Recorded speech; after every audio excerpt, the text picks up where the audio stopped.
Let's spend the next few minutes talking about prejudice and how it played out in a dramatic recent incident. A few weeks ago in Greece, police took a girl away from a family of Roma, an ethnic group long called Gypsies. Little Maria, as she became known, is blonde and blue-eyed, unlike the family. So the police suspected a kidnapping, and the world has speculated about a vast child-snatching ring reminiscent of sinister stereotypes of the Roma as baby traffickers. But the family said they were raising the girl for a Roma mother who couldn't care for her, and DNA proved her mother was indeed Roma. Joanna Kakissis has this profile of one woman in Greece who's educating Roma children for life amid prejudice. Yes, Papu. Yes, Marina. They all know you.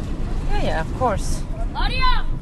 I'm with Maria Larsson, a 38-year-old Swede raised in Greece who works with the Roma. I think Europe needs to learn more about the Roma because it's a very interesting culture and it's a very interesting people.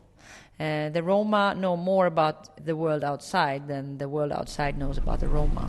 We're driving through a Roma camp near Examilia, a village near the coastal city of Corinth. Local villagers sometimes dump their trash on the road to the camp. There's some nice houses and there's some shacks. And what are the shacks made out of? Everything you can find in the garbage. 800 people live here. Many of them are children who attend the classes Larsson teaches that integrate Roma kids into Greek public schools. Βασιλάκι μου, ήσουνα πολύ καλό σήμερα, Το είπες πολύ ωραία το ποιηματάκι σου. Larsson stops the car when she spots one of her favorite students, a little boy with a big grin named Vasilaki.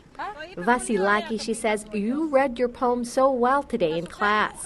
She wants him to feel proud. She says it will help Vasilaki on a day he steps out of the camp. The best way to deal with it with the children is to just prepare them that this is the way the world is. The world is not ready for you yet, but you have to be ready for them. About 12 million Roma live in Europe, about 300,000 of them in Greece.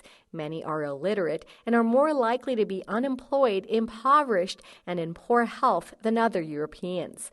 There's also been a disturbing anti-Roma backlash since Europe has sunk into recession. Sotiris Zamalis, a Roma scrap metal dealer inside the camp, is acutely aware of it. When I read the papers, Zamalis says, they say wherever there are Roma, there are drugs and guns and that we sell our kids. They should be ashamed. But a grandmother named Maria Suta says some of her fellow Roma have turned to drug dealing to make money. And then our kids take drugs and who knows what else, she says. I really want my grandchildren to get an education and get out of here. Maria Larsson says more than 80% of the Roma here are illiterate. But at least the younger Roma want to learn how to read and write, she says.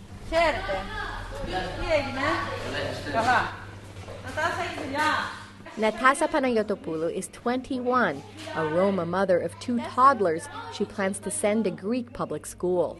She also escorts other Roma children there. At the bus stop, she says she often talks to the Greeks waiting there, though they ignore her. But she won't stop trying, hoping that someday someone will answer. That's reporter Joanna Kakissis with the backdrop to this dramatic story in Greece. And let's return to the story itself, the story of Maria, this blonde girl who was taken away from the family caring for her by the Greek police. That now appears to be a mistake, according to DNA testing. But Joanna, where does the case stand now? Well, the parents raising Maria, they're still under arrest. They're still in jail, and Maria is still in protective services. The biological mother has come forward and admits to giving the child away. And though DNA tests prove Maria is the child of this Bulgarian woman, it's not clear the mother knew who she was giving the child to. So there's still a lot of unanswered questions. But what I think people don't understand is that Roma also raise their children communally. And it's not unusual for a family to pass around a child if they can't take care of it. It's not considered untoward in the Roma community. To us it is, but